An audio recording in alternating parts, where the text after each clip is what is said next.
जय हिंद। आप सभी का लक्ष्य साथी यूट्यूब चैनल पर स्वागत है। आज हम इसके अंदर देखेंगे कि वर्षा कैसे होती है। ऐसा कौन सी प्रक्रिया है जिनसे जो जल महासागरों से जाता है, बादल बनते हैं, मैदानी इलाकों में आती है, वर्षा होती है और फिर से महासागरों में जल आ जाता है। मुख्य पॉइंट हमारे वाष्पीकरण, संघनन, है ना।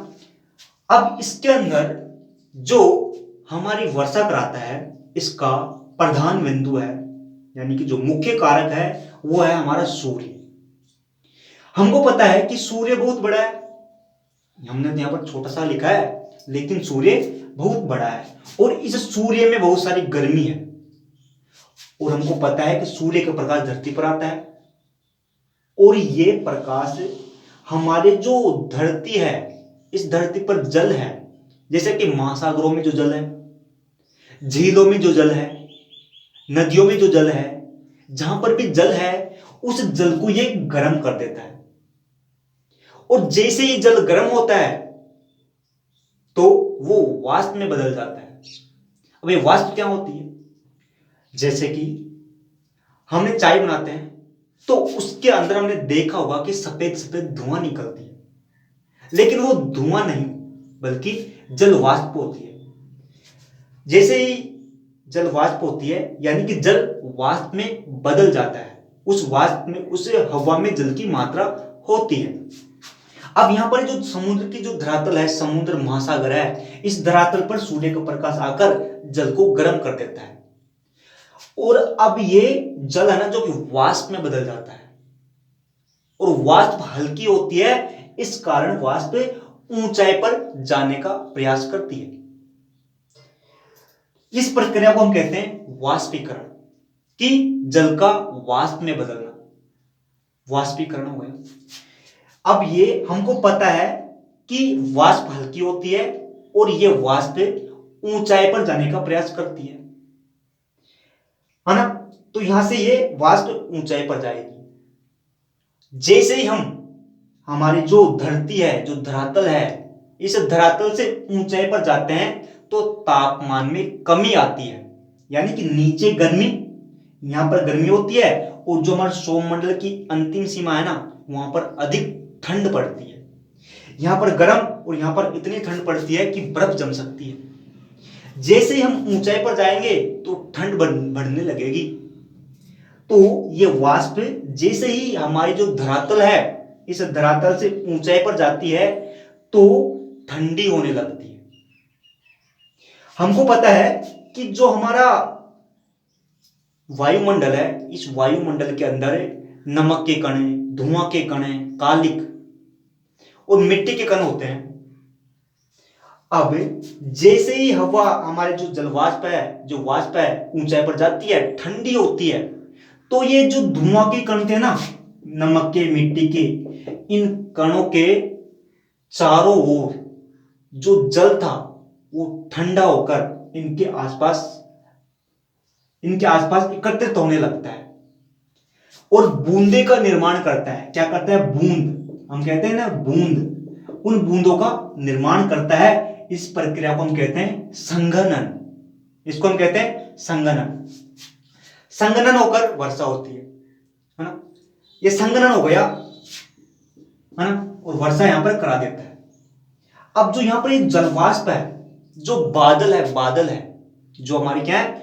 बादल है।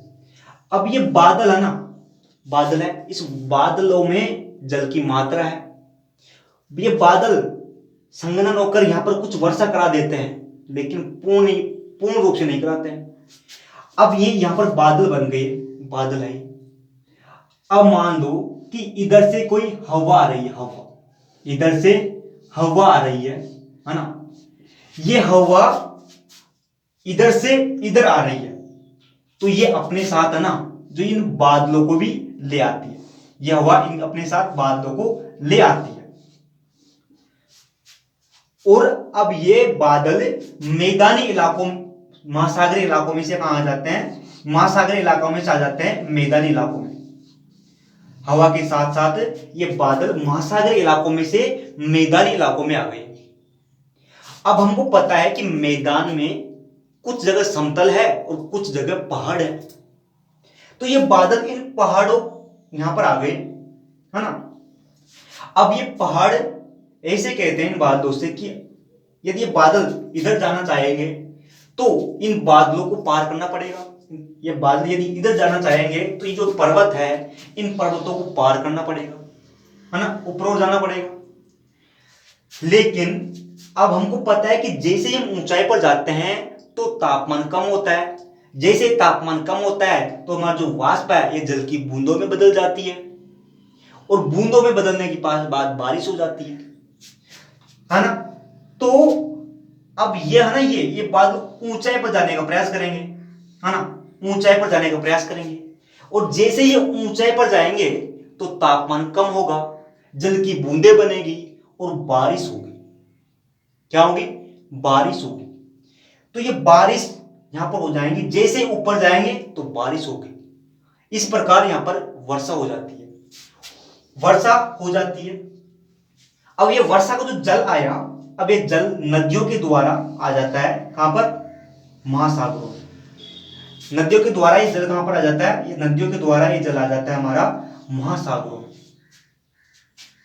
आया समझ में कि यहां से ये सूर्य का प्रकाश आया, जल गर्म हुआ, जल वाष्प में बदला और वाष्प ऊपर उठी, ठंडी हुई, जल की बूंदों में बदली, जिसको हमने कहा संघनन। यहां पर वर्षा कराए, जब जल बच गया, इधर से आ रही है कोई हवा, ये हवा अपने साथ जो ये है ना, जो बादल है, इन बादलों को अपने साथ ले आती है। आगे आ जाते हैं मैदान लगा पहाड़, तो ये पहाड़ों से टकराकर बादल रुक जाते हैं, है ना। ये बादल इन पहाड़ों को पार करने का प्रयास करते हैं तो ये ऊंचाई पर जाते हैं। जैसे ऊंचाई पर जाते हैं ये, तो इनका तापमान कम हो जाता है और जो इसके अंदर जल की मात्रा थी वो बूंदों में बदल जाती है और बूंदे वर्षा का रूप ले लेती है। और ये जो जल आया वर्षा का, ये नदियों के द्वारा महासागरों में आ जाता है। ये हमारी वर्षा होती है, इसको ही हम कहते हैं जल चक्र कहते हैं। क्या कहते हैं? जल चक्र। तो फिर मिलते हैं अगली क्लास में। जय हिंद।